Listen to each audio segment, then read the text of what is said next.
Kenapa orang Madura itu punya andil besar terhadap Majapahit, Pak? Saya jelasin saja, Pak, ya. Saya nggak nutup-nutupin.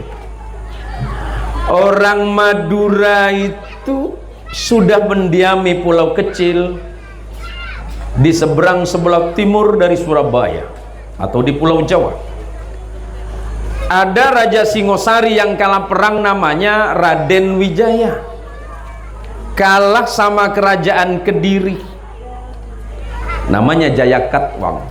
Rajanya yang bernama Raden Wijaya melarikan diri di Pulau Madura sebelah timur, namanya Sumenep. Di sana ada seorang adipati yang bernama Arya Wiraraja.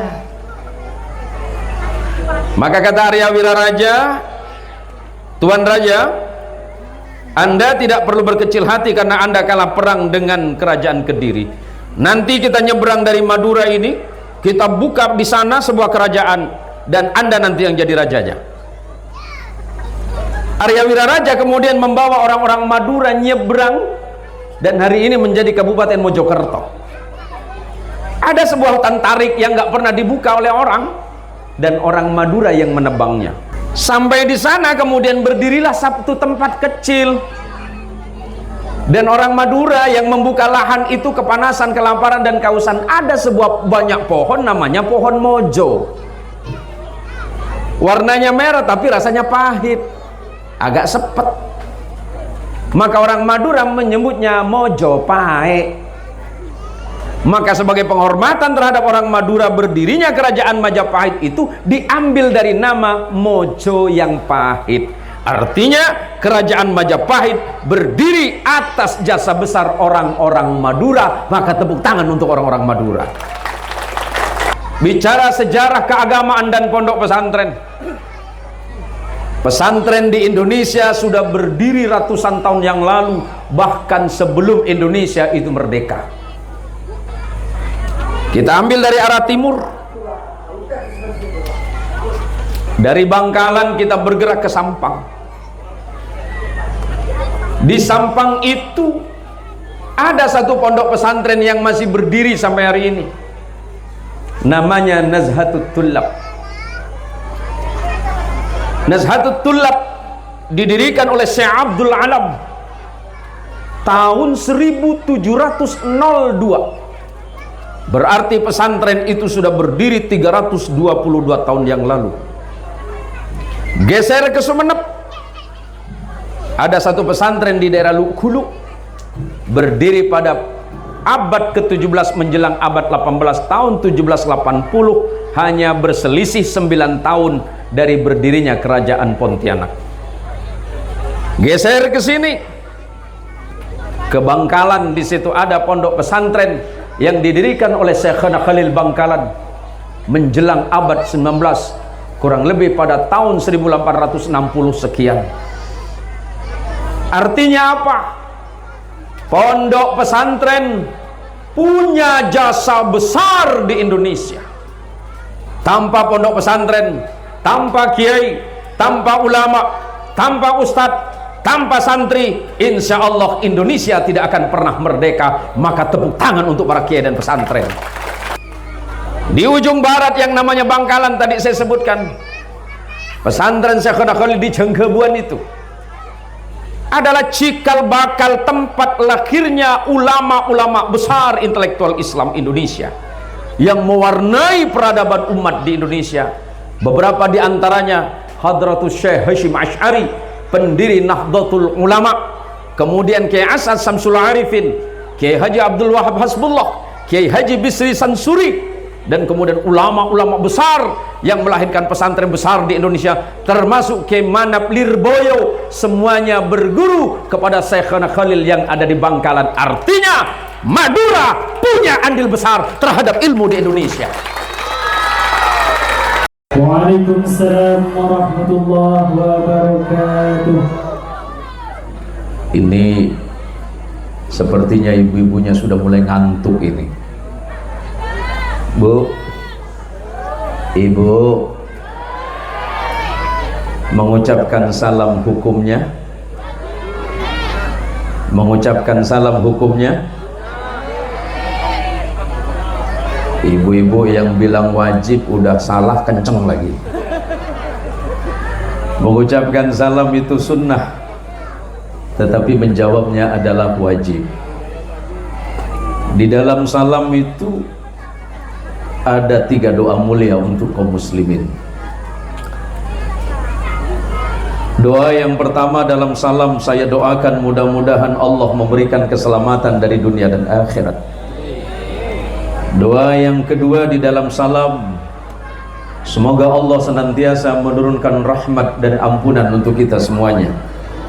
Dan doa yang ketiga di dalam salam, saya doakan mudah-mudahan hidupnya barokah, ilmunya barokah, anak-anaknya barokah, jabatannya barokah.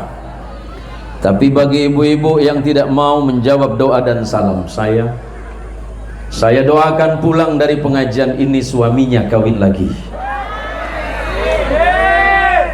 Lo jamin aminan gelu. Ada lagi saya kotab bini-bini. Bu, mari jawab salam saya, mudah-mudahan hidupnya bahagia dunia dan akhirat. Assalamualaikum warahmatullahi wabarakatuh.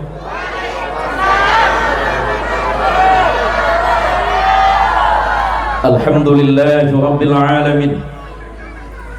Alhamdulillahi wa kafa, wassalatu wassalam ala sayyidil mustafa wa ala alihi min ahli sidqi wal wafa. Allahumma salli ala sayyidina Muhammad.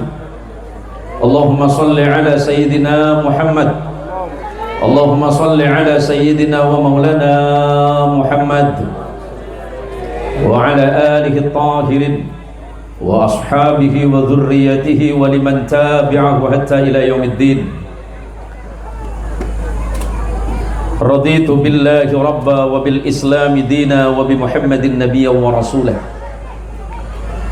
Yang dirahmati Allah dan yang kami muliakan para alim, para alama, para kiai, para zu'ama, para hukama, terkhusus kepada guru kita semuanya, Kiai Haji Muhammad Faisal Maksum.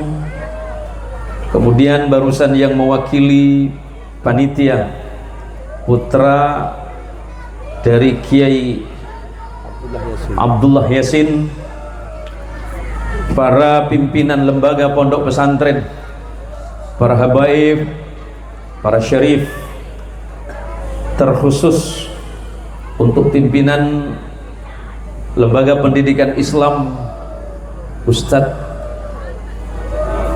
Muhammad Zahri. Mana beliau ini? Mana Ustadz Zahri? Enggak apa-apa. Pola lelang Pak. Anu sosal aku sebelah mana bulan. Panjenenganipun kula pesen asman panjenengan. Ahmad Nahban. Beb, namanya Beb? Abdus Samad Gadri. Abdus Samad Gadri. Saya tawarin dulu sama ibu, mumpung saya datang ke kota Ketapang. Saya ceramah pakai bahasa apa ini Pak? Bahasa apa? Madura. Ini ada orang Madura di sini Pak. Bodoh-bodoh motorin apa? Bagaimana yang goreng cina sambil macam teh mau teh kafe begini. Ropane bebenan neon sambian. Geng. Matur ngapunten kula nggih. Ini mohon maaf, ada orang Jawa juga Pak. Wonten nggih? Tiang pundi? Wala sosanya. Tiang listrik. J, tak tawar mawon nggih. Yang Sunda ada? Ai Sundana aya teu? Mana orang Sunda tah ngacung tah. Aduh. Ti mana ya Ibu? Ibu Sundana ti mana? Hah? Teu aya ya teh? Sok. Saya tawarin 7 bahasa malam ini. Mumpung saya ketemu dengan ibu dan bapak sekalian.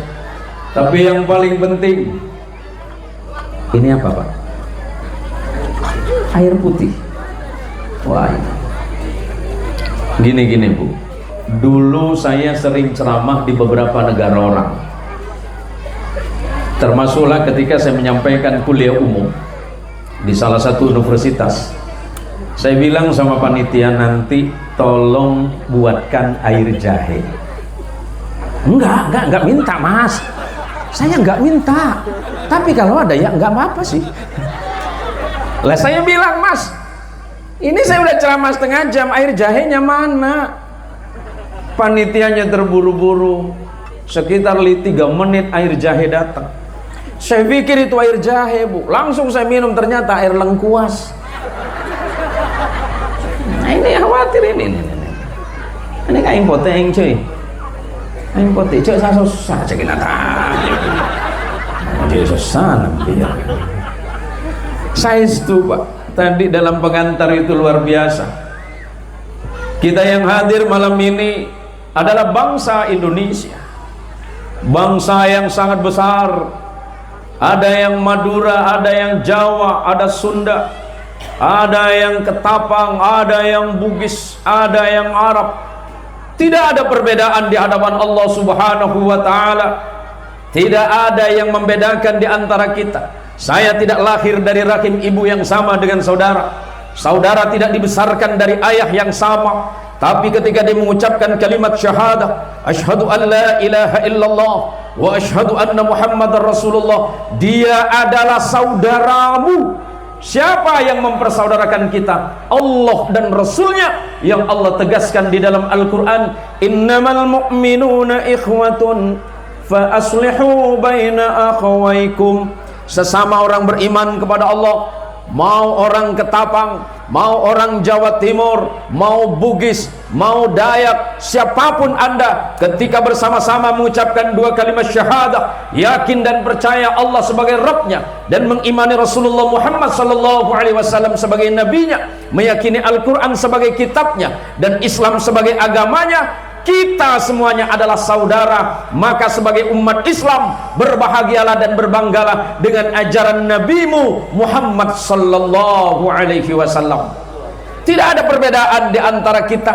Mohon maaf, walaupun saya duduk lebih tinggi dari saudara, saya tidak lebih mulia dari saudara. Yang miskin tidak lebih hina dibandingkan dengan yang kaya. Rakyat jelata tidak lebih hina dibandingkan dengan pejabat negara. Siapapun Anda, ketika Anda bertakwa kepada Allah, Andalah orang yang paling mulia di hadapan Allah Tuhanmu. Allahumma sholli ala Muhammad. Kalau Anda mulia, jangan menghina orang yang tidak lebih mulia dari Anda. Kalau Anda ingin terhormat, jangan mencaci yang Anda lihat dia sebagai orang biasa. Ajaran Islam adalah ajaran yang selalu mengajak manusia kepada persaudaraan. Pun dimanapun kita bertemu, ucapkan salam sebagai identitas seorang muslim. Bukan hanya di dunia, kelak di yaumil qiyamah, ketika masuk surganya Allah, Allah gambarkan yang masuk surga, wakilan salaman salama. Allahumma sholli ala Muhammad. Wah, ini baru tahu saya ini. Ini kata orang Ketapang, bujoram. Saya cuma taunya 2 sini Pak, bujoram sama awam. Itu ya. Allahumma sholli ala Muhammad. Guru tugas, sudah nikah belum? Hah? Belum nikah? Wah, percuma ganteng-ganteng gak punya istri ini. Nih, gadis-gadis nih. Jangan doanya, langsung nikah malam ini. Masih doa terus. Kalau saya jangan, Bu. Saya jangan. Istri saya kalau saya berangkat selalu pesan satu, Abi, jangan tergoda sama perempuan payak. Ini payak kumang. Jangan tergoda sama perempuan payak kumang. Saya bilang nggak mungkin saya tergoda sama perempuan payak kumang. Biar saya saja yang menggoda. Halo Bu, Ibu. Iya, yang di pojok, yang di tiang, namamu siapa? Namamu siapa? Iya, Syarifah siapa? Siapa? Sarifah Fatimah. Astagfirullahaladzim. Kok namamu persis mantan pacarku ya? Mohon maaf Sarifah, ini ngolok-ngolok. Saya ini paling dikenal Ustadz suka ngolok-ngolok orang. Ada orang yang sering tanya, Ustadz ini kalau ceramah kan pakai banyak bahasa. Kadang pakai bahasa Madura, kadang Jawa, kadang Sunda, kadang Padang, kadang pakai Daya Ahe, kadang pakai bahasa Arab, kadang pakai bahasa Inggris. Sebenarnya Ustadz ini suku apa? Saya bilang suku saya 2.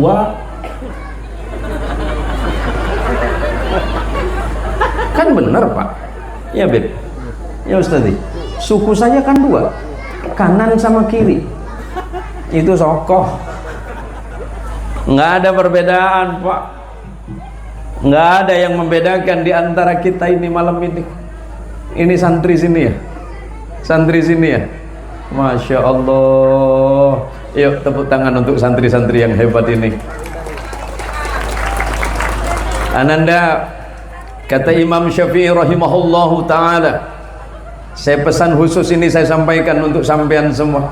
Hayatul fata wallahi bil ilmi wat tuqa idza lam yakuna la i'tibara li dzatihi. Demi Allah, kehidupan pemuda itu tergantung kepada 2 hal. Pertama, ilmunya, dan kedua, ketakwaannya kepada Allah. Ilmu itu adalah sifat Allah. Ilmu adalah hal yang sangat dicintai oleh Rasulullah. Allahumma sholli ala Muhammad. Maka wajib bagi setiap muslim, setiap mukmin, mau laki mau perempuan, mau tua ataupun muda, wajib hukumnya fardhu ain menuntut ilmu Allah. Bahwa talabul ilmi fariidatun ala kulli muslimin wa muslimatin. Menuntut ilmu Allah itu hukumnya wajib bagi siapapun selagi dia menjadi seorang muslim dan seorang mukmin, dia hukumnya wajib untuk menuntut ilmu Allah. Maka mari kita berharap mudah-mudahan anak-anak kita ini yang ngaji di tempat ini, di Bustanul Ulum ini, semoga Allah jadikan sebagai anak yang salih dan salihah, menjadi orang yang alim dan alimah, menjadi orang yang abid dan abidah, menjadi orang yang cinta kepada Allah dan Rasulnya, serta menghormati guru, menghormati orang tua, taat kepada ajaran dan patuh kepada perintah guru dan orang tua. Anakku sekalian, malam ini adalah malam Lailatul Ikhtibar atau Haflatul Imtihan akhir sanah.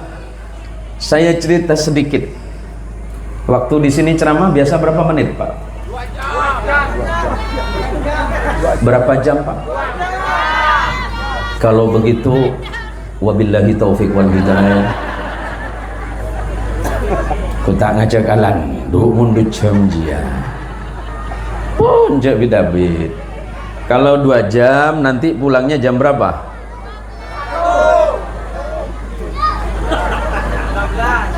Jam berapa, Pak? Alhamdulillah kita sepakat jam 5 kita baru pulang, Pak ya. Saya jarang-jarang ketemu Bapak ini, walaupun saya sering bolak-balik ke Tapang, Pak. Tapi saya lebih banyak ke arah Kendawangan sampai ke sono itu. Saya terakhir kemarin di apa itu? Hah? Aeropas di mana boleh? Singkup. In? Hah? Oh, Sandai. Ini apa, Pak? Ketapang Kota ya? Saya itu dari rumah itu cita-citanya pengen makan ale-ale. Anehnya nyampe ke sini dibilangnya ndak ada. Saya tanya sama panitia, katanya ale-ale ada. Tak ale, oh. Ada namanya. Oh? Ale-ale namanya. Ale-ale namanya. Makanannya apa? Tak ada. Ndak ada. Namanya ada. Cik cari nong kuring dinaji. Jadi gini bu. Saya ini kan orangnya suka gurau. Saya ini tinggal di satu tempat yang memang kita itu berbeda etnis, berbeda agama bahkan. Di depan rumah saya itu Tionghoa Konghucu, samping kiri saya itu Tionghoa Kristen, sebelah kanannya Konghucu juga, yang sebelah kiri itu Batak Kristen. Apa yang menjadi alasan saya untuk tinggal di situ? Saya ingin menyampaikan pesan Islam yang penuh dengan rahmatan lil alamin. Walaupun selama 10 tahun saya tidak pernah bertegur sapa dengan tetangga dengan ucapan salam. Ya, paling bagus-bagus tiap pagi cuma selamat pagi. Suatu hari saya punya tetangga yang sebelah kiri namanya Pak Aliong, Pak. Jadi suatu hari Pak Aliong ini nanya sama saya, boleh saya berdiri sebentar? Ini lama-lama kalau ceramah di sini nih sakit dengkul, Pak. Jadi, halo Ibu, kelihatan Bu ya? Masya Allah. Jadi, ini santri mana ini? Oh, subhanallah. Sudah berapa santrinya nih? 120. Bayar nggak, Pak? Gratis. Aduh. Tahu daya tangan nanya pengajian. Nah. Ya Allah. Ustadz Zahri. Serius santrinya ndak bayar ini? Ndak bayar. Mudah-mudahan ilmunya barokah. Mudah-mudahan ilmunya manfaat. Ustadz Zahri ndak pernah minta bayaran. Tapi hadiah terbaik kata Nabi kepada Ibnu Abbas, hadiah terbaik itu adalah hadiah yang kau berikan kepada guru yang mengajarkan Al-Quran. Saya tidak ada pesanan dari Ustadz Zahri, tidak. Saya cuma nak cakap dengan awak. Apa yang saya nak cakapkan dengan awak? Faham tidak mengenai bahasa saya ini? Saya cuma nak cakap satu hal. Rasulullah Sallallahu Alaihi Wasallam pernah menyampaikan ini kepada sahabat Uthman bin Affan. Khairukum man ta'allama al-Qur'an wa 'allamahu. Sebaik-baiknya manusia di antara kalian itu yang belajar dan mengajarkan Quran. Jadi sebenarnya Ustadz Zahri sedang dipuji oleh Allah dan Rasulnya. Maka lembaga pendidikan Islam Bustanul Ulum ini mudah-mudahan ilmunya barokah, dan tepuk tangan untuk Bustanul Ulum. Tapi ingat, Ustadz Zahri tidak minta bayar, ikhlas beliau. Besok kalau ketemu, Assalamualaikum Ustadz. Ustadz Zahri kesenangannya apa, Pak? Ken beda anggur itu nah. Ada ketapang coba. Cemedak apa aja ya Pontianak. Besok datang sama ibu, Bu, datangi Ustadz Zahri. Assalamualaikum Ustadz, saya ibu dari santri ini, saya ayah dari santri ini. Pertama, setelah mengucapkan syukur kepada Allah, yang kedua jangan lupa terima kasih sama guru-guru putra panjenengan. Kalau bukan karena guru-guru dari anak ibu dan bapak, nggak mungkin anak bapak bisa ngaji Quran, nggak mungkin anak ibu bisa ngaji Quran, nggak mungkin pandai baca doanya salat, nggak mungkin bisa ibadah, nggak mungkin bisa amal salih, nggak mungkin bisa berbakti kepada orang tua kalau tidak diajar oleh guru-guru di Bustanul Ulum. Maka menjadi kewajiban wali murid untuk menjaga pendidikan di sini. Dengan cara apa? Tanya sama Ustadz, Ustadz, kira-kira apa yang bisa kami bantu? Ustadz, kira-kira apa yang bisa kami perbuat? 5 tahun pendidikan di sini. Ke depan insya Allah saya yakin akan berdiri pondok pesantren di tempat yang mulia. Jangan nanggung-nanggung, Pak. Saya cerita tadi itu. Saya ditanya sama tetangga saya yang Tionghoa, Pak Ustadz, boleh saya tanya? Saya jawab, boleh. Mau tanya apa Pak Yong? Kenapa umat Islam itu banyak orang miskin?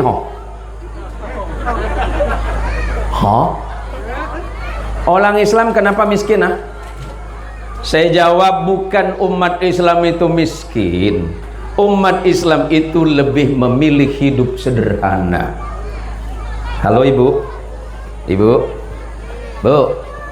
bu, milih kaya apa miskin? Enggak, bukan bapak, ibu. Bu, pilih kaya apa miskin? Kaya apa miskin? Mata duitan lu. Bu, yang di belakang kaya apa miskin? Nyala pada kafir yang dimana. Pak, nggih, bagian bapak, mending satu istri apa dua?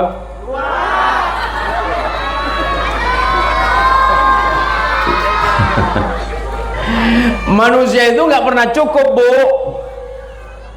Ibu kalau satu hari dikasih uang 100.000 bilang apa sama suami?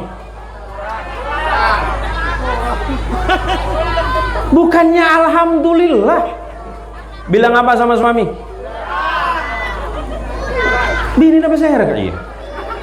Istri sampean tak? Manusia itu memang nggak pernah cukup. Jadi pertanyaan Pak Ayung itu masuk ke dalam pikiran saya. Kenapa Pak Ayung? Kenapa orang Islam itu kelihatannya hidup sederhana Pak Ayung? Karena ajaran Nabi kami Muhammad sallallahu alaihi wasallam adalah hidup sederhana. Sederhana itu bukan berarti miskin, sebab banyak orang kaya ternyata miskin. Betul? Siapa orang kaya yang miskin? Enggak pernah cukup sama nikmat Allah. Seperti apa orang yang enggak pernah cukup sama nikmat Allah? Lau kana libni Adam wadiyan min malin labtagha thalithan ma yamlau jawfa ibni Adam illa turab innallaha yatubu ala man taba. Kata Nabi Muhammad sallallahu alaihi wasallam, kalau seandainya masyarakat Payak Kumang diberikan rezeki satu kampung, dua kampung cukup? Enggak. Satu kecamatan cukup? Enggak. Dua kabupaten cukup? Enggak. Labtagha thalithan, pasti orang Payak Kumang masih minta lagi sama Allah. Apa yang diminta sama Allah? Ya Allah, tolong berikan saya rezeki lagi Allah. Kapan manusia itu merasa puas? Mereka baru merasa puas setelah mereka mati, kata Rasulullah sallallahu alaihi wasallam. Maka pelajaran pentingnya malam ini, apa yang kurang dari hidup kita? Malam ini kita sehat, bisa menyaksikan anak-anak kita di wisuda. Anak kita yang awalnya nggak bisa baca Quran, malam ini bisa disaksikan tadi.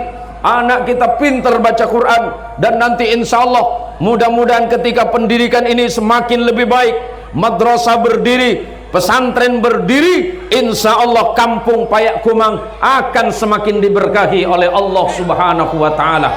Maka insya Allah ke depan akan lahir generasi-generasi muda Qurani, generasi muda Rabbani, yang memiliki iman yang kuat, ilmu yang baik, akhlak yang baik, sebagaimana akhlak Nabimu Muhammad sallallahu alaihi wasallam. Kita hadir di tengah para ulama yang ada di ruangan sebelah sana. Apa kata Rasulullah sallallahu alaihi wasallam? Silakan nanti periksa dalam Sunan Nasai, kemudian Musnad Ibnu Hanbal, kemudian Imam Tabrani dan Jami' as-Saghirnya. Apa kata Rasulullah sallallahu alaihi wasallam? Al ulama'u warathatul anbiya, innal anbiya'a lam yuwarrithu dinaran wala dirhaman, innama warrathul ilm. Apa kata Nabi sallallahu alaihi wasallam? Ini kan calon ulama nih. Santri ini calon ulama, santriwati ini calon ulama. Mudah-mudahan semuanya menjadi ulama-ulama yang bermanfaat untuk umat Islam. Apa kata Nabi kita Muhammad sallallahu alaihi wasallam? Sesungguhnya para ulama adalah pewaris para nabi. Ingat, para nabi tidak pernah mewariskan dinar dan dirham. Nabi tidak mewariskan kekayaan. Nabi tidak mewariskan kerajaan. Nabi tidak mewariskan apapun selain ilmu. Maka barang siapa yang mengambil jalan ilmu, maka dia mengambil bagian yang cukup. Malam ini anak-anak kita sudah 1 tahun belajar di tempat ini, dan malam ini di wisuda. Maka Allah mengingatkan, wa amma bi ni'mati rabbika fahaddits, dan ketika Allah memberikan nikmat kepadamu, jangan lupa sebutkan nikmat Allah itu. Nikmat Allah yang paling mahal adalah nikmat iman yang didasari oleh pengetahuan. Kenapa umat Islam diwajibkan menuntut ilmu? Agar di dalam imannya menjadi iman yang baik, agar dalam ibadahnya menjadi ibadah yang baik, agar dalam amal salih menjadi amal salih yang baik. Maka barengi dengan ilmu yang baik, dan ilmu yang baik insya Allah didapat dari guru-guru yang salih yang lahir di tempat ini. Allahumma sholli ala Muhammad. Bu, Ibu, saya tadi dijemput sama Abang Gondrong. Mana Abang Gondrong itu? Mana Pak Suham? Pak Suham, sini Bang Suham. Beliau tuh tiap malam nonton saya sampai jam 3 subuh. Alhamdulillah dari awal saya tidak bisa istirahat dari tadi siang, Bu. Diikutin terus sama Bang Suham. Cantik dia punya cakap. Anu Kiai, saya penggemar berat Kiai. Oh iya Pak Suham, saya nonton tiap malam Pak Kiai. Rupanya saya tertipu sama dia. Sampai saya tak bisa tidur dari tadi ini. Oh Bang Suham, kan mantar ngonceng apa boleh Pak Suham kan? Seregu lah Pak. Itorok baru ke timur itorok Pak. Jadi ngoten Bu nggih. Ini kan wonten tiyang Jawi nggih. Wonten tiyang Jawi nggih. Nah, Ibu, para bapak, para ibu sedanten ingkang kula mulyakaken. Duh, lo bingung dicaper ya kok. Bu, ini nggak boleh bohong ya. Ini majelis ilmu. Saya nyampaikan apa adanya dan mudah-mudahan ibu juga jujur. Ibu kalau boleh milih, mending suami mati duluan apa ibu? Ya, yang di belakang. Ibu, mending suami apa ibu mati duluan? Suami mati duluan ya. Baik, Pak, dengerin Pak. Dengerin. Jelas di belakang, mending laki mati duluan. Sekarang jawab sama bapak, mending bapak apa istri mati duluan? Hah? Siapa nama sampean? Siapa? Abul Hasan. Mana istri Abul Hasan? Angkat tangan. Laki-laki macam apa kau?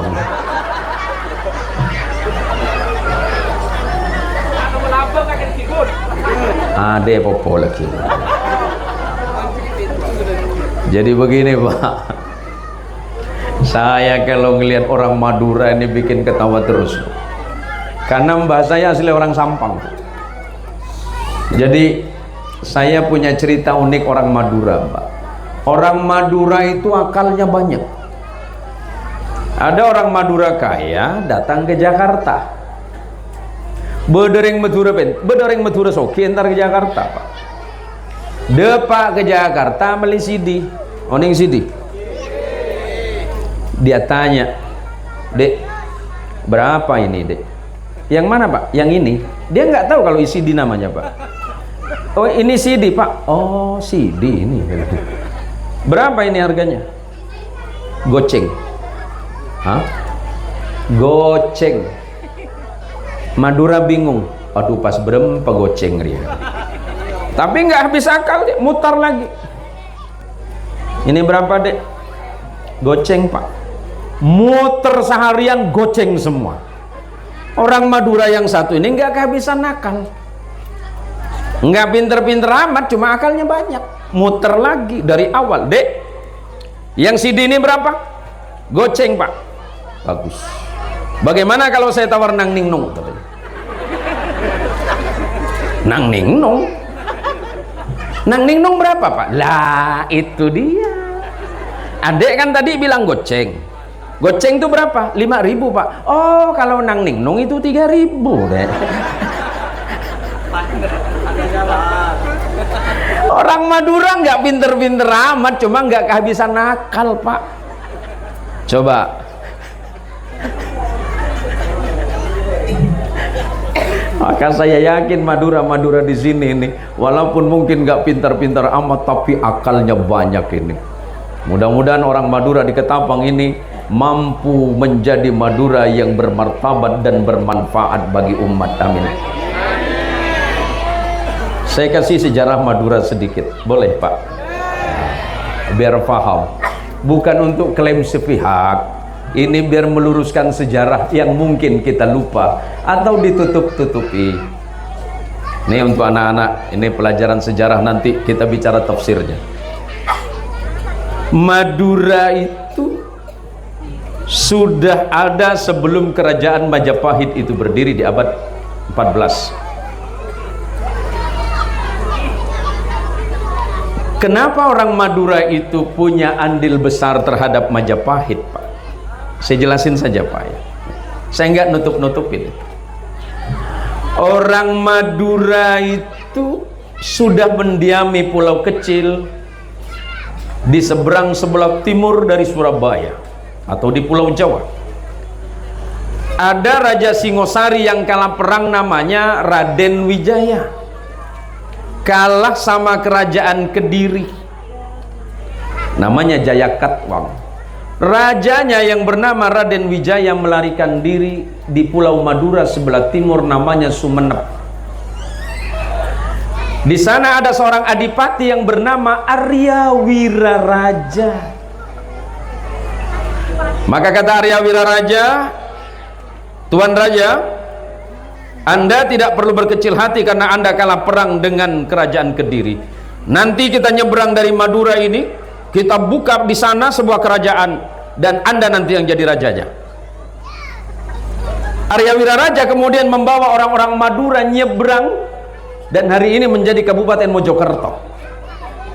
Ada sebuah hutan tarik yang nggak pernah dibuka oleh orang dan orang Madura yang menebangnya. Maka jangan aneh, jangan heran kalau sampai di Ketapang banyak orang Madura kerjanya nebang hutan. Duh, keren hutan di Madura, Pak. Betul enggak? Oke. Sampai di sana kemudian berdirilah satu tempat kecil. Dan orang Madura yang membuka lahan itu kepanasan, kelaparan dan kehausan. Ada sebuah banyak pohon namanya pohon mojo. Warnanya merah tapi rasanya pahit, agak sepet. Maka orang Madura menyebutnya mojo pae. Maka sebagai penghormatan terhadap orang Madura, berdirinya kerajaan Majapahit itu diambil dari nama Mojo yang Pahit. Artinya kerajaan Majapahit berdiri atas jasa besar orang-orang Madura. Maka tepuk tangan untuk orang-orang Madura. Sederhana Pak. Mari setepuk tangan. Nah, lanjut ya. Kedua, bicara sejarah keagamaan dan pondok pesantren. Pesantren di Indonesia sudah berdiri ratusan tahun yang lalu, bahkan sebelum Indonesia itu merdeka. Kita ambil dari arah timur. Dari Bangkalan kita bergerak ke Sampang. Di Sampang itu ada satu pondok pesantren yang masih berdiri sampai hari ini. Namanya Nazhatut Tullab. Nazhatut Tullab didirikan oleh Syekh Abdul Alam tahun 1702. Berarti pesantren itu sudah berdiri 322 tahun yang lalu.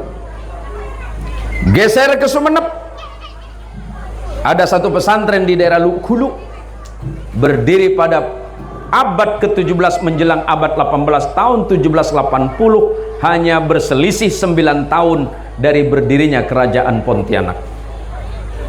Geser ke sini, ke Bangkalan, di situ ada pondok pesantren yang didirikan oleh Syekhana Khalil Bangkalan menjelang abad 19, kurang lebih pada tahun 1860 sekian.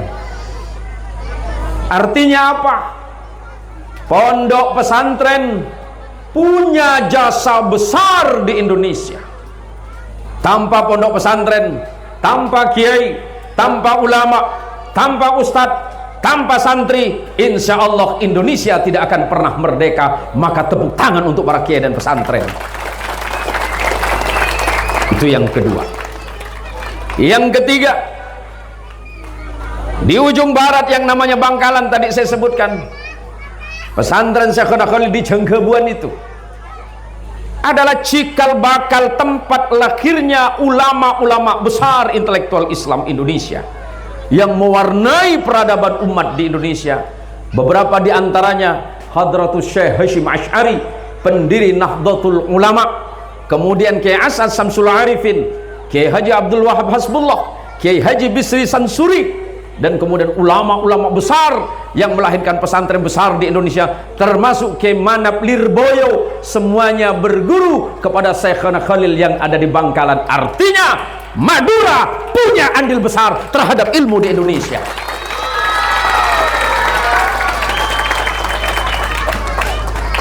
Ustadz kok garang? Baru ngakan sih bro, Pak.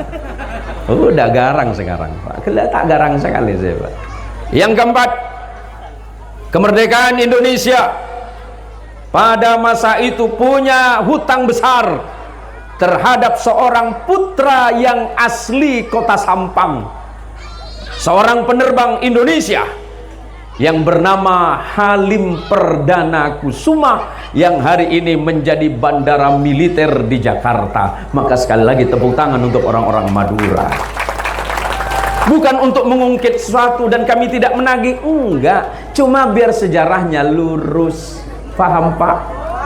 Biar lurus. Kenapa orang Madura merantau ke Ketapang? Kenapa datang ke Pontianak? Orang Madura di Pontianak itu sudah ada pada masa Sultan Muhammad, ayah dari Sultan Abdul Hamid II. Kenapa? Pulau Madura yang kecil, tanahnya gersang. Kalau mau nanam di Madura itu, Pak, panasnya luar biasa, Pak. Maka lahirlah orang-orang Madura yang seperti ini, celeng PC boleh, Pak. Tapi semangat orang-orang Madura tidak boleh luntur. Karena bagaimanapun juga tugas kita bukan hanya sebagai suku, bukan hanya sebagai bangsa, tapi tugas kita adalah sebagai umatnya Rasulullah Muhammad sallallahu alaihi wasallam, yang harus bersama-sama berjuang menjaga akidah ini, berjuang bersama menjaga ajaran Rasulullah Muhammad sallallahu alaihi wasallam di sebuah negara yang permai. Walaupun kita berbeda, ada yang bahasa Jawa, ada yang Sunda, ada yang Batak, ada yang Bugis, ada yang Banjar. Hakikinya kita semuanya adalah bersaudara. Kalaupun kita tidak bersaudara dalam akidah, setidaknya kita bersaudara dalam kebangsaan. Kalau tidak bersaudara dalam kebangsaan, setidaknya kita bersaudara dalam kemanusiaan. Tidak boleh ada perbedaan. Maka saya yakin masyarakat Madura yang ada di Ketapang mampu mengemban amanah yang sedemikian itu, yang diajarkan oleh Allah dan Nabi kita Muhammad sallallahu alaihi wasallam. Ditanya saya, Pak Ustadz, kenapa kalau orang Madura itu suaranya keras? Saya bilang, orang Madura suaranya keras karena banyak ngakan tenggeng, keras suaranya, tak bisa potel sekali, Pak. Paham? Jelas, Bu? Sekarang nih, ini pesantren mana, anak? Nur Ilahi. Di mana? Ketapang juga. Pimpinan siapa? Oh, subhanallah, Ustadz Hadiri ya. Saya dijemput nanti tanggal 10 Ramadan kalau nggak salah. Tanggal 10 Ramadan ya. Berarti panjenengan di sana juga. Oh, panjenengan di sana. Masya Allah. Sudah nyiapin apa, Pak? Kalau nggak disiapin ngapain jauh-jauh ke Ketapang, Pak? Nggak apa-apa, Pak. Saya itu, Bu, saya ceramah-ceramah kemana-mana nggak pernah minta apa-apa. Nggak pernah minta apa-apa. Kalau ditanya, Ustadz mikir amplop? Enggak lah. Ngapain dipikirin? Itu kan sudah dipikirin panitia.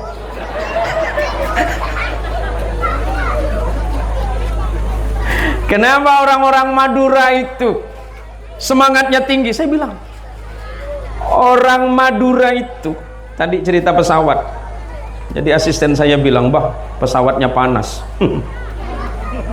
Iya, karena Pak Habibie kurang pinter, saya bilang.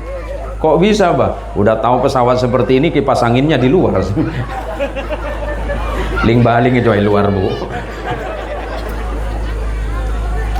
Jangan berputus asa para santri. Ya, pesan saya untuk santri, amanat saya untuk santri, jangan merasa gengsi jadi santri. Hei, santri, bangga tidak jadi santri? Senang jadi santri? Bangga jadi santri? Saya dulu tahun 90 banyak ibu-ibu yang tidak mau mengambil saya sebagai menantu. Hei, ibu-ibu, saya tanya, kenapa ibu nggak mengambil saya menantu dulu? Karena santri pakai sarung terus. Santri kemana-mana pakai sarung, ke pasar pakai sarung, ke ini pakai sarung, ke sana pakai sarung. Hei bu, jangan lihat sarungnya, mereknya dong, masa isinya ngarang loh. Lihat mereknya. Allahu Akbar. Aduh, saya nggak sampai lampu nak. Kameman gay. Oh, oke, neser, oke. Allahumma sholli ala Muhammad. Nih para santri, Imam Syafi'i rahimahullah ta'ala memberikan syarat untuk kalian 4 perkara. Kalau mau jadi orang alim, kata Imam Syafi'i, 4 perkara. Yang pertama, safful qalbi. Kalau mau belajar, benahi niatmu yang bersih. Tujuan santri mencari ilmu atau yang pertama adalah liizalatil jahli wa limardhatillah. Tujuan santri mencari ilmu itu menghilangkan kebodohan, agar ketika kebodohan hilang, ridha Allah akan datang. Yang pertama, makanya bapak dan ibu, persiapkan niat yang baik agar anak-anak kita yang ngaji di Bustanul Ulum ini dan di pesantren yang lain, Allah berikan kemudahan, hatinya, niatnya benahi dulu. Yang kedua, hilluz zadi, bekalnya yang halal. Kalau bekalnya enggak halal, jangan dipaksain. Jangan sampai kita ngantar anak ke pondok pesantren, ngirim anak di pesantren, ngirim anak di madrasah, tapi dari hal yang Allah haramkan. Hei Pak, biar sedikit, yang penting halal, karena yang halal itu pasti barokah. Daripada banyak tapi kemudian melanggar hukum-hukum Allah, bahaya. Jangan harap anaknya akan mendapat ilmu dari Allah kalau bekalnya tidak halal, kata Imam Syafi'i. Yang ketiga,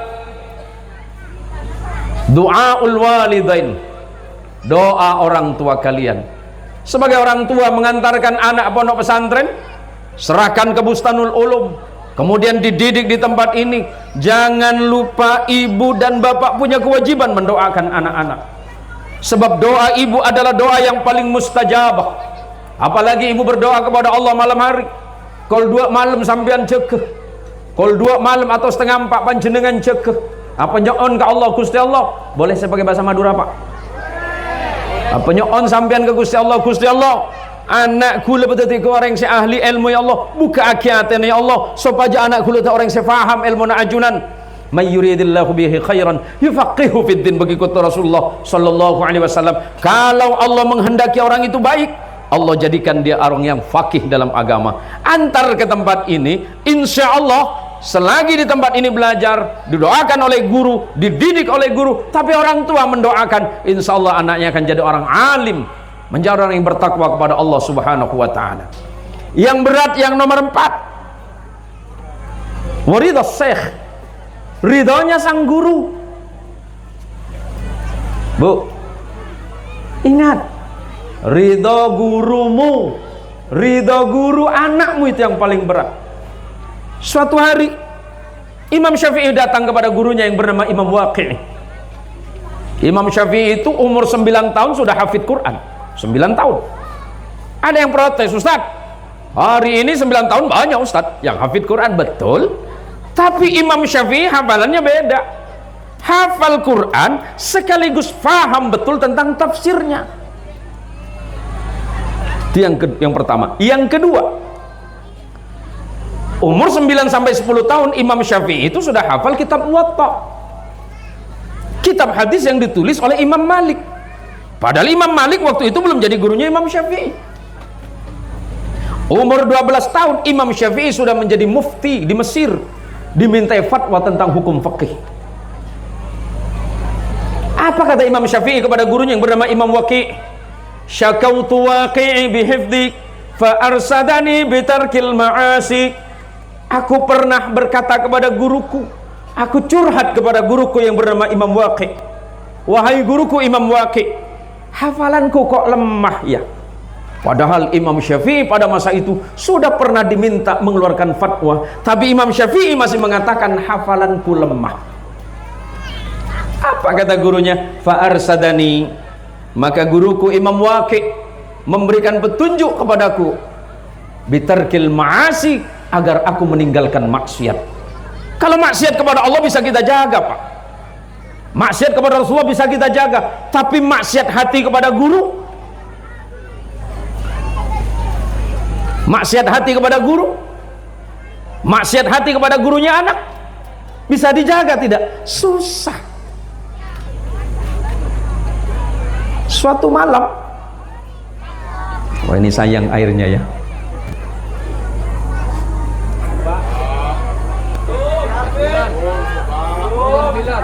Saya cuma mau lihat cincin saya, Pak. Ini cincin ketapang kan? Ini pernah ditawar 5 miliar, Bu. Enggak saya kasih karena dia minta sama jarinya, Pak. Cincinnya biasa, tapi ini hadiah orang ketapang ini. Jadi nggak usah lama-lama ya, nggak usah lama-lama, walaupun sebentar nanti mudah-mudahan manfaat. Allahumma sholli ala Muhammad. Mohon maaf, Bib. Habib dulu tetangga saya, Bib ya. Oh, pernah lama bertetangga, Bib? 2 bulanan ya. Umur Habib berapa sekarang? 48. Oh, tuan dari saya, Bib ya. 48, Bib. Umur saya masih 27, Pak. Ini cocok ya, kayak gini. Jadi begini, ibunya Imam Syafi'i itu, Bu, suatu malam, mohon izin, suatu malam ibunya beliau dengan ayahnya yang bernama Syekh Idris, karena Imam Syafi'i itu kan namanya Muhammad, ayahnya Idris. Syekh Idris dengan istrinya ini mau sholat tahajud, mau mendoakan putranya yang bernama Syafi'i. Zaman dulu kalau orang mau ngambil air wudhu itu kan harus ditimba, dikerek. Katanya orang Jawa, dilalah, kok tiba-tiba yang keluar itu bukan air dalam embernya, yang keluar itu batangan emas. Coba kalau malam ini ibu-ibu payak kumang ngambil air di parit, tiba-tiba banyak batangan emas, dibuang enggak? Dibuang apa enggak? Lemak manis sekali kau jawab. Dibuang apa tidak? Diambil. Ibunya Imam Syafi'i berkata, ya Allah, saya cuma minta air untuk wudhu, untuk mendoakan anakku yang bernama Muhammad, yang sedang belajar kepada gurunya yang bernama Imam Malik bin Anas. Oleh ibunya kemudian dibuang, ditimba lagi, yang keluar bukan air lagi, tapi batangan emas semakin banyak. Sama ucapan ibunya, ya Allah, berikan saya kesempatan untuk menimba air, saya tidak butuh emas ini ya Allah, saya hanya butuh air untuk berwudu, sujud kepadamu dan mendoakan anakku yang bernama Muhammad, yang sedang berguru kepada guru yang bernama Imam Anas bin Malik. Dibuang lagi sama ibunya, dan ditimba yang ketiga, kemudian keluar air. Apa kata ibunya? Ya Rabb, terima kasih atas anugerah yang sangat mahal ini, karena dengan air ini aku bisa berwudu, kemudian salat bermunajat kepadamu, serta memohonkan untuk anakku yang sedang belajar, mudah-mudahan ilmunya manfaat ya Allah. Menunjukkan apa? Bahwa harta itu tidak lebih mahal dibandingkan dengan ilmu. Banyak di antara kita menganggap bahwa harta yang paling mahal, sementara yang paling mahal adalah ilmu. Nah, anak kita yang sedang belajar ini sedang dalam proses menjadikan dirinya orang-orang berilmu.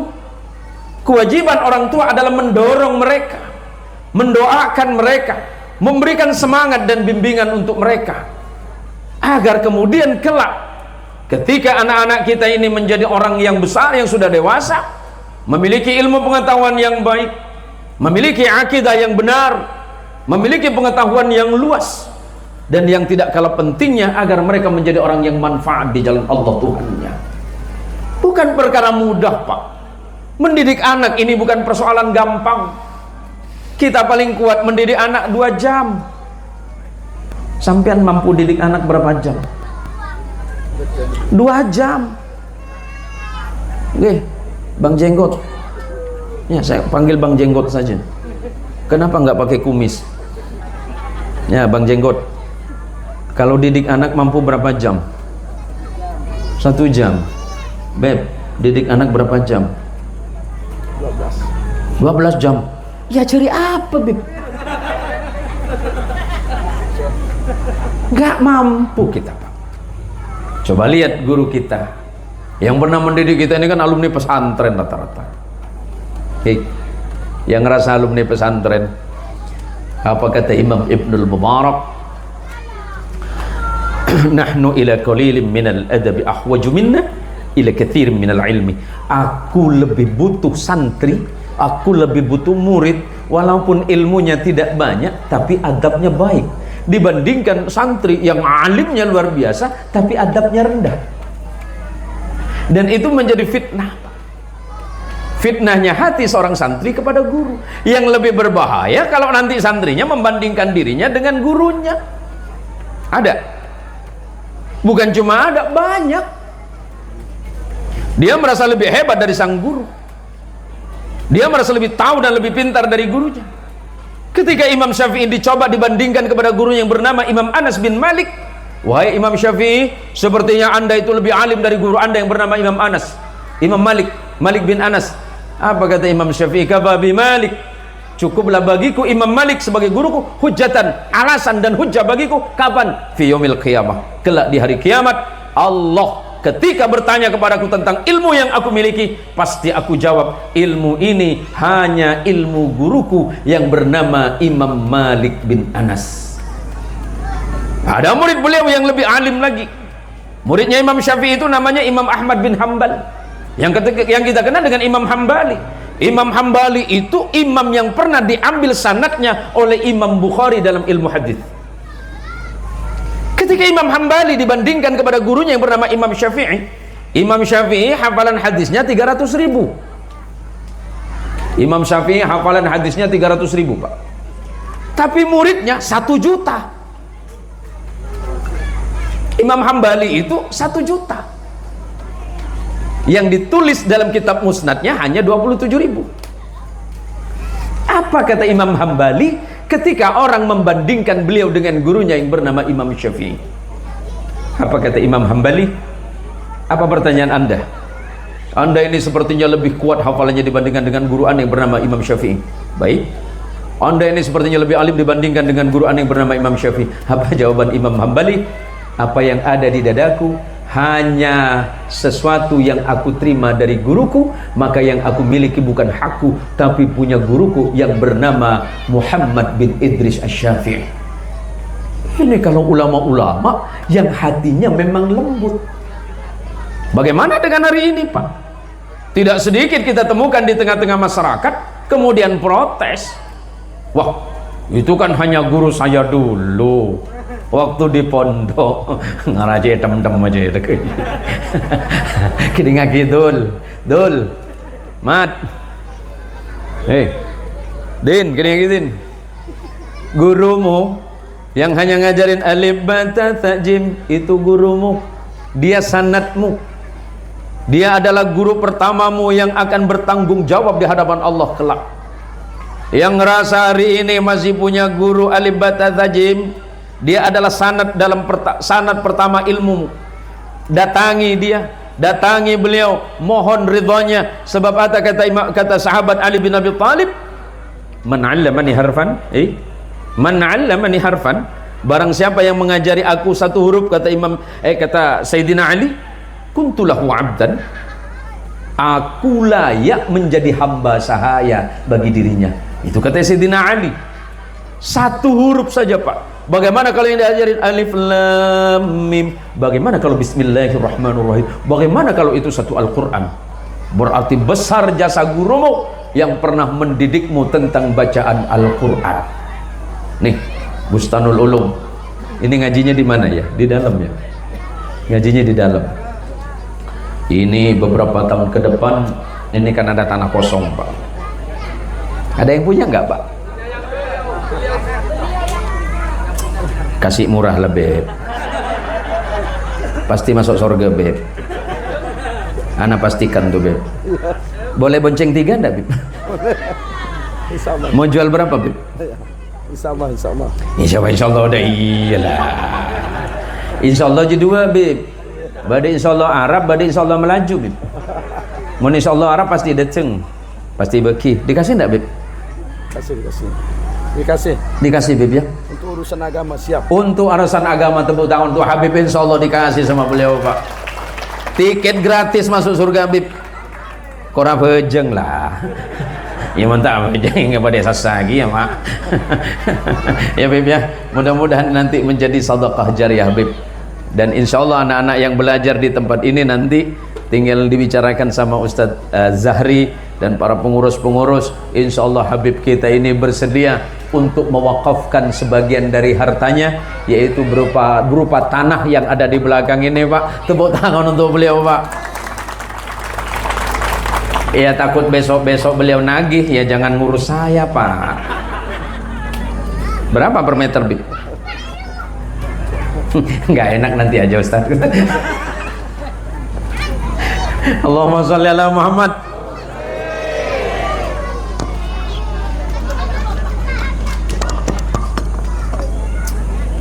Hari salah bener yang cuy ngarang.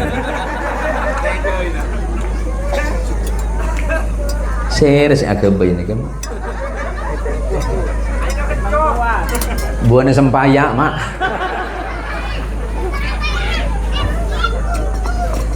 Bahasa itu bisa menyatukan orang. Walaupun kadang-kadang bahasa juga bisa membuat orang itu agak sedikit ini. Ada orang Bugis enggak? Ada orang Bugis enggak? Dulu ada orang Madura tetangga sama Bugis. Bahasanya sama, artinya beda, Pak. Di bahasa Bugis itu ada bahasa colok. Colok itu dalam bahasa Bugis artinya korek api. Kalau bahasa Madura apa? Mulut. Jadi seorang Madura ini namanya Mat. Orang Bugis namanya Wak Daeng. Pagi-pagi Wak Daeng datang ke Pak Mat. Assalamualaikum Pak Mat. Waalaikumsalam Wak Daeng. Minjam colok, Mat. Astagfirullahaladzim. Apa Pak Daeng? Minjam colok. Colok mau aku pakai, Pak Daeng. Iya, aku juga minjam buat colok. Buat ini. Jadi kata si Bugis tadi, colok itu kan korek api. Colok itu, Mat, buat merokok. Aku juga, Pak Daeng, colok aku buat merokok. Jadi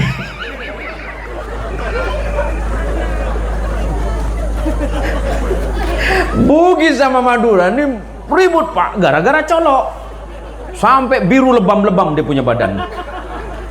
Datang lawang Melayu. Apa buat kita nih? Malah beradu sini aja, kata dia. Itulah Pak Wasen, kata namanya Wasen. Wak Daeng nih pagi-pagi mau minjam colok, Pak, katanya. Colok aku kan mau aku pakai, Pak. Iya, kata Wak Daeng, aku pinjam colok karena mau aku pakai. Akhirnya dijelaskan, oh ini hanya salah paham, Pak. Colok dalam bahasa Bugis artinya korek api. Colok dalam bahasa Madura artinya mulut. Jadi gara-gara colok, kadang ini kita bisa ribut sama orang lain.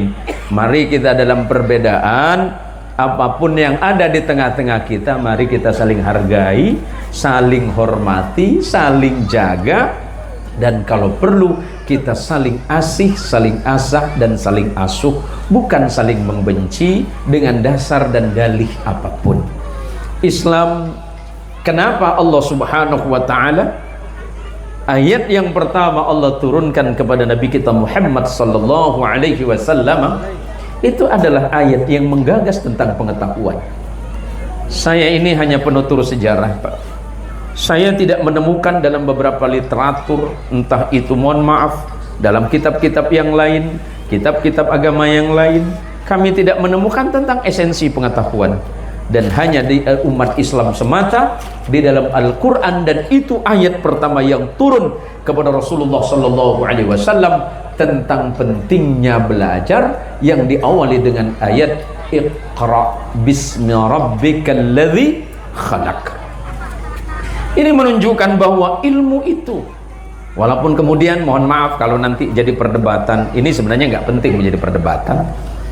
Ada yang sering sebagian teman-teman menyebutnya hadis, tapi sementara oleh sebagian ulama-ulama ahli hadis ini tidak dikategorikan sebagai hadis, tetapi lebih dinisbatkan kepada ulama yang bernama Imam Syafi'i, atau sebagian mengatakan ini adalah ucapan Imam Hasan Al-Basri. Apa yang sering kita baca, man arada dunya fa'alaihi bil ilmi, wa man arada al-akhirah fa'alaihi bil ilmi, wa man aradahuma fa'alaihi bil ilmi. Kalau awak nak jaya, nak sukses dunia, pakai ilmu. Tapi bila masa awak nak jaya, nak sukses di akhir, pakai ilmu. Tapi bila awak nak kedua-duanya, tak ada cerita lain selain pakai ilmu. Ilmu ini yang akan menuntun manusia kepada kebenaran mutlak. Yang paling penting pertama tentu ilmu yang berkaitan tentang akidah, yang berkaitan tentang usuluddin, bagaimana mengenal Allah yang kita kenal sebagai ilmu tauhid. Baru kemudian ilmu syariah, bagaimana tata cara di dalam ibadah, yang kemudian nanti berkembang menjadi ilmu fikih. Sementara kalau kalian mau belajar, mau sukses di akhirat, ya pakai ilmu. Kalau pengen kedua-duanya, ya pakai ilmu. Ini santri-santri kita ini, aduh macam lebih banyak tumbang pada kamu. Bon, enggak usah, biarin aja. Kasihan. Iya, enggak apa-apa, biarin aja. Gimana mau ketemu Belanda, Pak? Bambu runcing saya ketunging, hari ada tumbang kafir. Nggak apa-apa, insya Allah masih dapat pahala dari Allah Subhanahu wa ta'ala. Tapi kan ini tidak diniatin, Pak. Beda dengan kita kalau sholat Jumat. Kita sholat Jumat, bapak-bapak, yang dicari apa, Pak? Tiang. Nih, berapa hari lagi hari Jumat? Insya Allah hari Jumat saya berangkat ke Surabaya, karena pengajian di Manbangun Ulum Ponjonan Pamekasan ya. Habis dari Pamekasan nanti kemudian balik arah saya ceramah di Sampang. Jadi saya cerita sama temen dulu, teman pesantren saya itu orangnya degil, Pak. Jadi kalau masuk masjid itu paling seger masuk masjid itu, tapi yang dicari tiang. Singkat cerita, waktu khatib baca khutbah tidur. Pas selesai khatib baca khutbah, kita bangunkan, Bang, sholat Bang. Sholat apa? Jumat. Oke. Selesai sholat Jumat ngamuk. Enggak benar masjid di sini nih, katanya. Kenapa, Bang? Masa sholat Jumat nggak ada khutbahnya? Bukan nggak ada khutbahnya, sampean ngerok dari tadi. Nah, ini nampaknya orang ketapang sama macam nih. Asal masuk masjid Jumat dan saya hari tiang kado. Ini kamu tiang ya niku. Apa, Pak? Bapak, besok mun mangkat Jumat dan cek nunggu waktune imam takbir, Pak. Kurang narik. Pon mari maca khutbah baru dateng. Kayak sampai yang ngarah. Mun selain ini punten Pak aman. Mun orang sorokaan baru dateng lain ini. Allahumma sholli ala Muhammad. Allahumma sholli ala Sayyidina Muhammad. Sebentar lagi kita Ramadan. Bang Pak, udah berapa jam ceramah saya?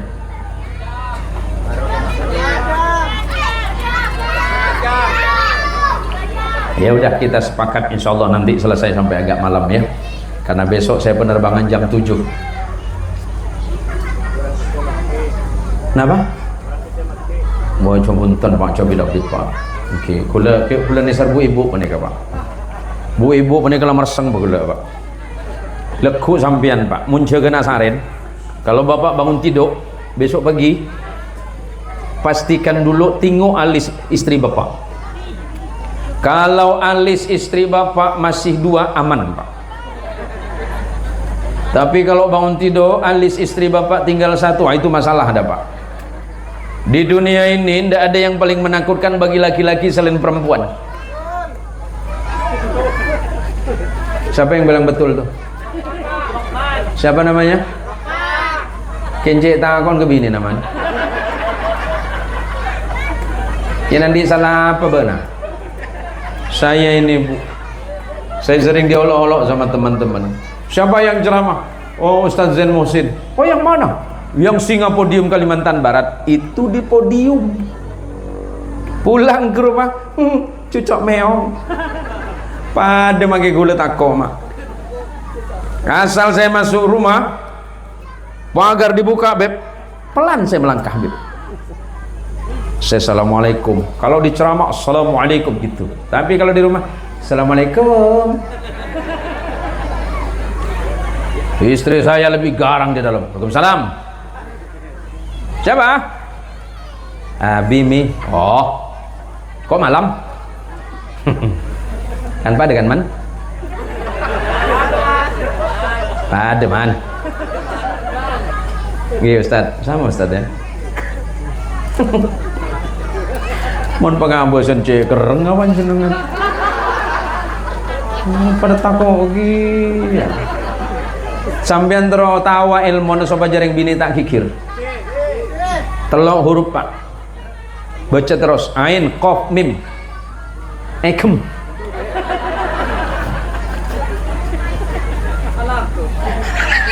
Mun terus kikir wa ngalakor wa. Mun kata mon benereng bini Pak. Memang nasib laki-laki itu dimarahin perempuan Pak. Kita laki udah umur 2 tahun 3 tahun mak kita marah. Besar sikit kita belajar di sekolah ibu guru marah. Udah besar sikit dewasa kita kawin bini pula yang marah. Memanglah laki-laki ini selalu korban perempuan. Makanya Bu, jangan pernah percaya laki-laki. Karena perempuan itu penipu. Cek nyaman no. Iya betul. Coba. Ini guyon saja, ilmunya nanti. Ini guyon saja Pak, biar nggak capek. Pak, kalau sampean gajian hari apa? Sabtu. Berarti istri sampean sayang sampean cuma hari Sabtu. Iya kan? Hari Senin sampai Jumat, garangan ben-benokeron Pak. Napa lempean Pak? Kule. Nih. Pada tak cek lo bersepuh. Bangun Bi. Ngantuk Mi. Tadi malam pulang jam 2 pengajian. Iya tahu. Jam 8 bangun Bi. Ngantuk Mi. Jam 9 gak bangun. Bangun gak nih? Allahu Akbar. Mi, kalau sama suami biasakan bersuara lembut ya Bu ya. Kalau panggil suami panggil apa? Saya pikir ayang itu cuma Jakarta Pak. Emang di Ketapang ada ayam? Suami panggil istri panggil apa? Bebek. Insya Allah. Emas ya? Itu Jawi pak. Nek tiang Madura apa? Kakak. Ki nyaman. Man kacong kadang. Bu. Besok mau bangun sholat subuh. Karena orang yang paling kaya di dunia ini, kata Rasulullah sallallahu alaihi wasallam, ini untuk ibu, yang untuk anak-anak sudah, raka'ataini minal fajr khairum minad dunya wa ma fiha. Orang yang sholat 2 rakaat waktu fajar, ulama ikhtilaf apakah itu sholat sunnah sebelum fajar atau sholat subuhnya. Orang yang sholat 2 rakaat waktu subuh itu lebih mahal dibandingkan dengan isi dunia ini. Dunia dengan segala isinya itu kalah, kata Nabi. Tapi kenapa Pak Ustadz kami malas? Biasa. Karena kebaikan itu pasti diuji oleh Allah. Orang mau beramal saleh diuji. Ibu datang ke sini diuji oleh Allah. Bapak-bapak mau datang ke sini diuji oleh Allah. Kalau kita nggak diuji oleh Allah, kualitas iman tidak bisa ditentukan. Maka orang yang beriman kepada Allah, bertakwa kepada Allah, harus melewati ujian. Nah, imtihannya malam ini adalah hasil dari proses ujian tersebut. Sama dengan kita subuh jam 2 ngantuk, jam 3 masih ngantuk, setengah 4 masih ngantuk, kadang-kadang jam 5 masih ngantuk. Maka tidak aneh kalau sholat subuhnya jam 7 digabung sama duha. Sini kalau sholat subuh jam berapa Pak? Jam 5. Sebenarnya udah ujung. Setengah 4. Jam 4 lewat sekian. Apa yang kurang dari hidupmu? Apa yang masih kurang dari keadaanmu? Bukankah Allah sudah jamin semuanya? Allah sudah memberikan semuanya. Lantas yang kurang apa? Kurangnya satu, mensyukuri nikmat.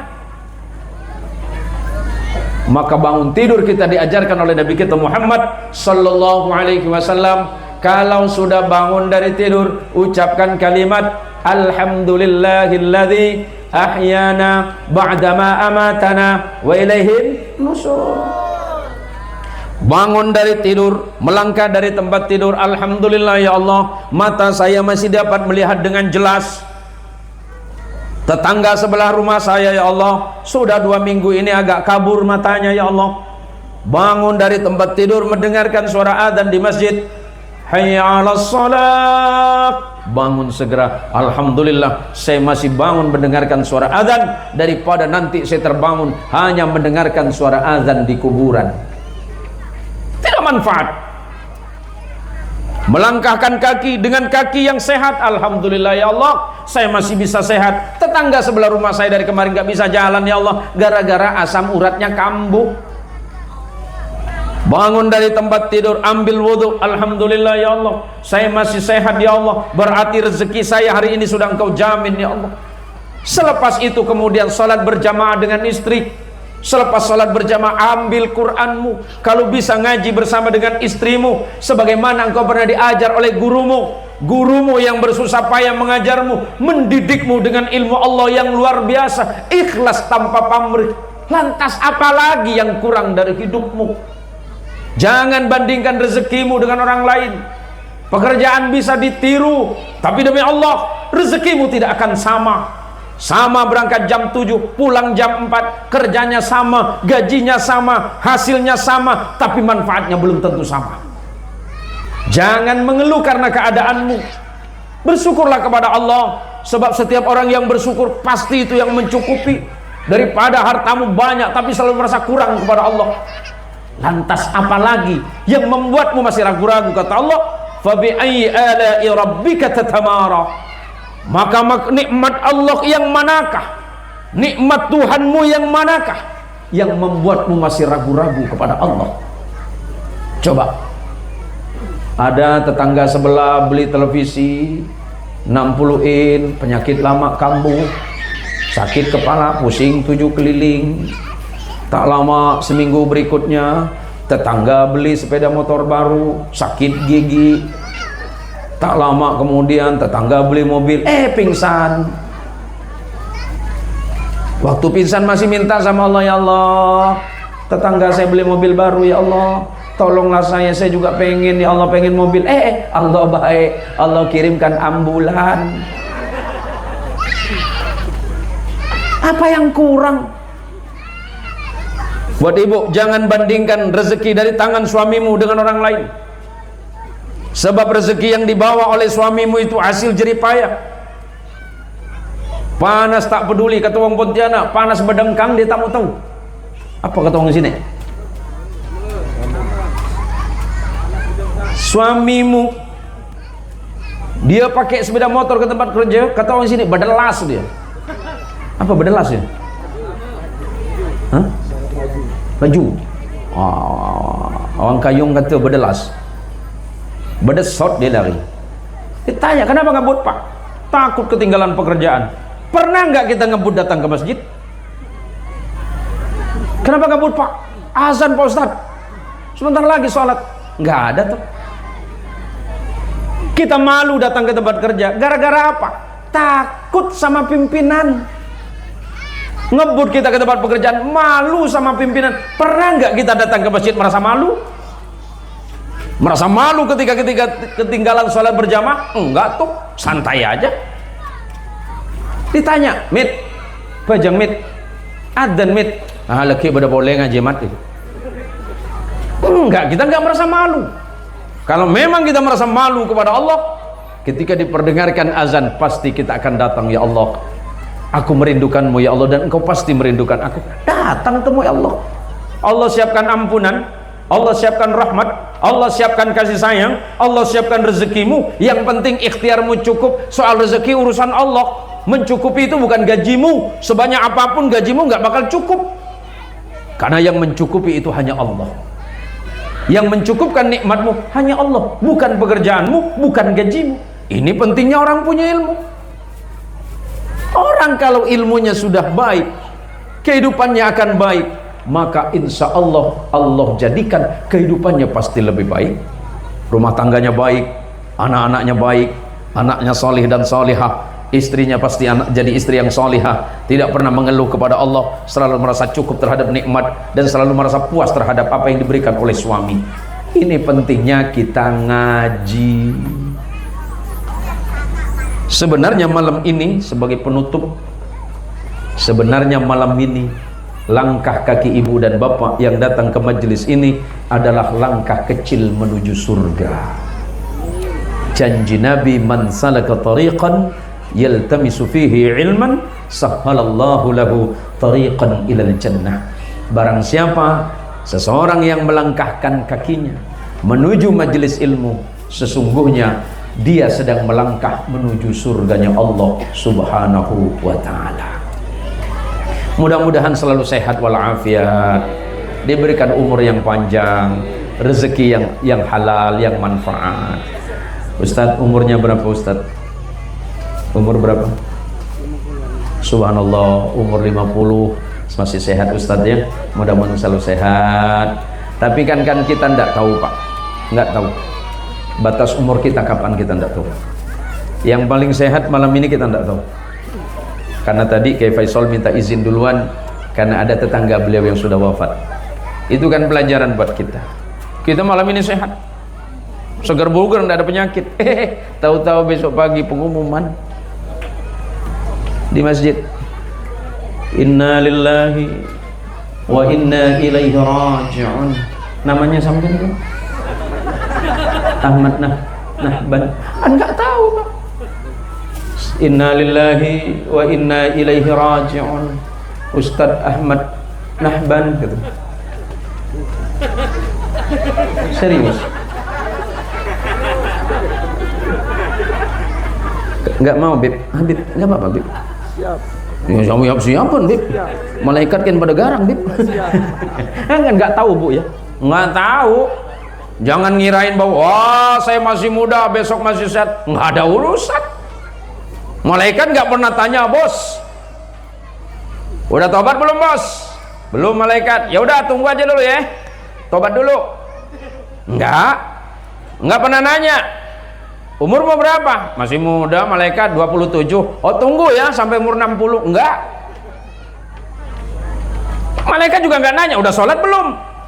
Belum. Malaikat, ya udah sholat dulu, nanti baru saya cabut.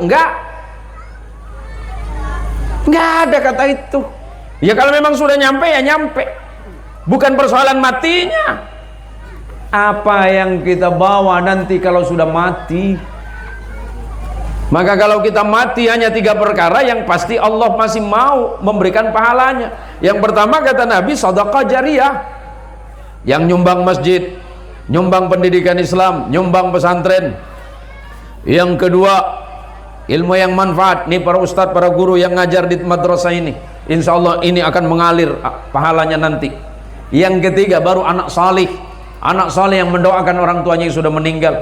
Yang kadang-kadang kita sedih Pak, sering saya temukan, ini bukan ngeluh, lagi-lagi cuma saya sampaikan, saya ingatkan, waktu kita mau nyolatin jenazah, kadang-kadang anaknya nggak ada yang mau nyolatin, padahal itu lebih penting dan paling utama. Anaknya yang jadi orang pertama yang nyolatin orang tuanya itu anaknya, bukan tetangganya, bukan ustadznya, bukan kiainya, karena yang punya kewajiban itu pasti anaknya. Kadang-kadang kita tanya, mana anaknya? Ustadz, almarhum ini anaknya banyak Ustadz, tapi tidak ada satu di antara mereka yang mensolatkan. Kenapa? Nggak ada yang tahu Ustadz. Ini kan musibah Pak. Maka pentingnya kula sareng panjenengan, udah balik bahasa Madura lagi nih. Pentingnya kula panjenengan mengaji putra nekak din, toh sapa jaga nikah. Banyak mangken Pak. Orang sepo depa komor, emak mbu depa komor, anak tak bisa baca ngaki. Kadang emak benembu itahlilin anak ling-aling. Repot bisa bagi deureun anak tibi sewajib atau aki emak ben pun tak bisa tua. Margana apa? Teh pengaji. Ini mumpung kesempatan buat ibu dan bapak. Ini mau Ramadan. Insya Allah beberapa hari ke depan kita pasti akan bertemu dengan bulan Ramadan. Mudah-mudahan umur kita dipanjangkan oleh Allah menjadi umur yang barakah, dan kemudian bisa melaksanakan puasa di bulan Ramadan, menghidupkan malam-malamnya, kemudian mengisi dengan Al-Quran dan Qiyamul Lail.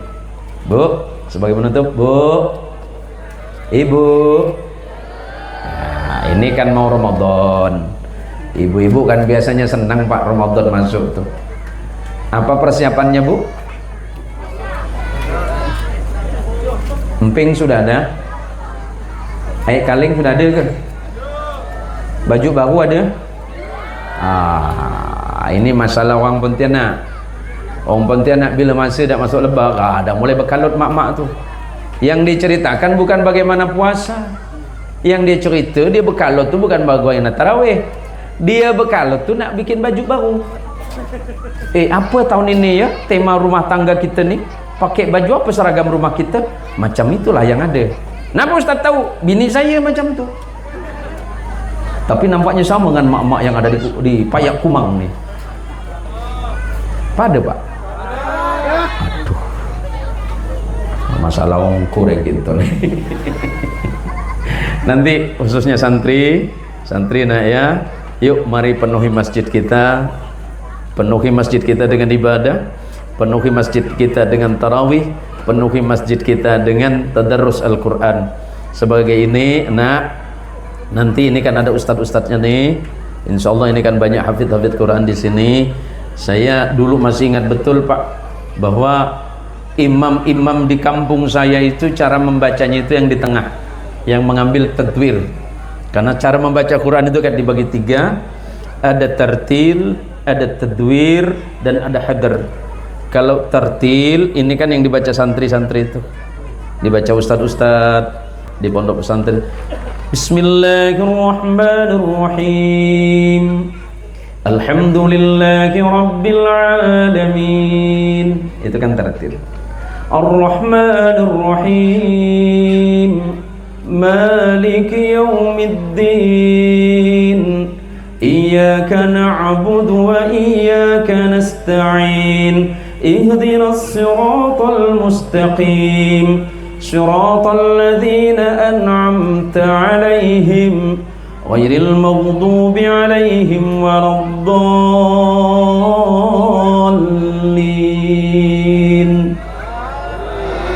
Itu tartil. Yang kedua tadwir di tengah. Alhamdulillahi Rabbil Alamin Ar-Rahmanir Rahim Maliki Yaumiddin. Itu tadwir. Boleh. Yang bahaya itu yang nomor 3, anak-anak ya. Yang hadar. Hadar itu biasanya banyak dipakai di kampung saya kalau sudah sholat tarawih. Kecepatannya 360 km per jam. Wah, itu bahaya itu, nak. Hati-hati ya. Bukan tidak boleh, karena hukum bacanya kan berubah. Dan di samping itu sangat berbahaya karena menyangkut tumakninah salat tarawih kita. Kan ada mungkin di kampung ini ya? Nggak ada mungkin ya? Hah? Banyak ya? Enggak saya kritik sih, enggak. Cuma biar kita ini agak enggak terlalu cepat, terlalu lambat juga jangan. Terlalu lambat nanti kasihan para jamaah-jamaah yang artinya yang dalam kondisi tertentu. Terlalu cepat juga kasihan, takut nanti yang umur 70 malah kemudian selepas sholat masalah-masalah nanti. Jadi cukup ditadwir saja ya. Anak-anak ini kan anak pesantren nih. Nah, kalau yang hadar itu kan memang banyak problem. Saya enggak mengkritik, enggak melarang, enggak, cuma mengingatkan. Kalau hadar itu kan terlalu cepat, Pak. Bismillahirrahmanirrahim. Alhamdulillahirabbil alamin arrahmanir rahim maliki yaumiddin iyyaka na'budu wa iyyaka nasta'in ihdinas siratal mustaqim siratal ladzina an'amta 'alaihim ghairil maghdubi 'alaihim waladdallin. Amin. Nah, itu kan bahaya, Pak. Jadi sebaiknya ditadwir saja, nak ya. Kalau memang tartil masih belum terbiasa. Nah, kalau saya sendiri pribadi sama ibu-ibu di Siantan tidak disenangi. Kalau saya ngimamin, siapa malam ini? Ustadz Zen. Oh, jangan sana. Ngapa pula? Lama. Medam di sholat gitu. Oh, yang mana? Oh, itu yang jenggot putih itu kata dia. Ngapa saya sholatnya agak lama? Karena memang bukan lama. Ya paling lama kita sholat berapa menit, Pak? 5 menit. Itu normal sudah. Normal. Kalau 10 menit kan agak lama. Ya normalnya 5 menit. Iya. Soal waktu itu kan sangat tidak terlalu ini. Yang penting syarat rukunnya sudah terpenuhi, kemudian dalam hukum bacaan juga bisa terjaga dengan baik, dan itu hanya bisa diterima pendidikan Al-Qur'annya ya di tempat-tempat seperti ini. Ya kadang-kadang kita ini sebagai orang tua nggak sabar masukin anak ke lembaga pendidikan Quran, dianggapnya terlalu ketat, padahal tujuannya biar bagus, Pak. Al-Quran itu salah satu huruf bahaya, Pak. Salah satu huruf itu bahaya.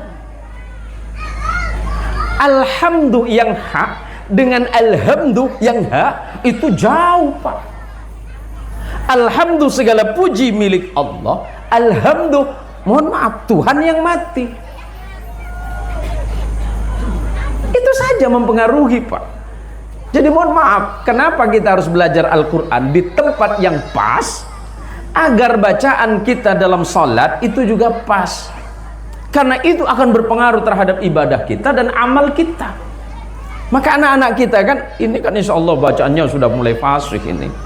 Nah, mudah-mudahan kita semuanya sadar betul bahwa kata Rasulullah SAW, Iqra'ul Qur'ana, bacalah oleh kalian Al-Quran, fa innahu ya'ti yaumal qiyamah syafi'an li ashabik, karena Al-Quran kelak di yaumil qiyamah akan datang kepada orang yang membacanya sebagai syafaat atau pertolongan di hari kiamat. Semoga yang hadir malam hari ini Allah jadikan sebagai orang yang salih dan salihah. Anak-anak kita Allah jadikan sebagai ahli ilmu. Anak-anak kita Allah jadikan sebagai ahli taqwa, ahli ibadah, ahli amal salih, dan lembaga pendidikan Bustanul Ulum Allah jadikan pesantren di masa-masa yang akan datang. Terima kasih. Apa yang saya sampaikan jika benar, pasti kebenaran itu datangnya dari Allah, dan jika salah, saya yakin kesalahan itu murni datang karena saya yang awam, karena kebenaran mutlak semata-mata datangnya dari Allah, sementara kesalahan itu pasti datangnya dari saya yang sangat awam ini. Semoga seluruh panitia yang berusaha payah mengadakan acara malam hari ini sama-sama mendapatkan pahala yang sangat baik, dan pahalanya mengalir kepada kedua orang tua kita masing-masing hingga kelak menghadap kepada Allah Subhanahu wa ta'ala. Kepada Ustadz dan para guru, para pendidik yang ada di lembaga ini. Terima kasih atas waktu dan kesempatannya, karena saya sudah diizinkan untuk bertemu dengan para jamaah malam ini. Insya Allah pada waktu dan lain kesempatan kita akan dipertemukan oleh Allah Subhanahu wa Ta'ala. Jika ibu-ibu dan bapak-bapak selama ini banyak mengikuti kegiatan dakwah saya di media sosial, baik itu di Facebook, di TikTok, di YouTube, di Instagram, dan yang lain-lainnya, mudah-mudahan itu menjadi manfaat bagi kita semuanya. Saya hadir di media itu bukan semata-mata saya pengen jadi artis, enggak. Saya hanya ingin manfaat walaupun sekecil apapun hal yang saya berikan di tengah-tengah umat. Terima kasih. Mudah-mudahan kita senantiasa diberikan kesehatan zahir dan batin oleh Allah Subhanahu wa Ta'ala. Mohon maaf jika apa yang saya sampaikan banyak salah dan banyak khilafnya. Hadanallahu wa iyyakum ajma'in. Wallahul muwaffiq ila aqwamit thariq. Wassalamu alaikum warahmatullahi wabarakatuh.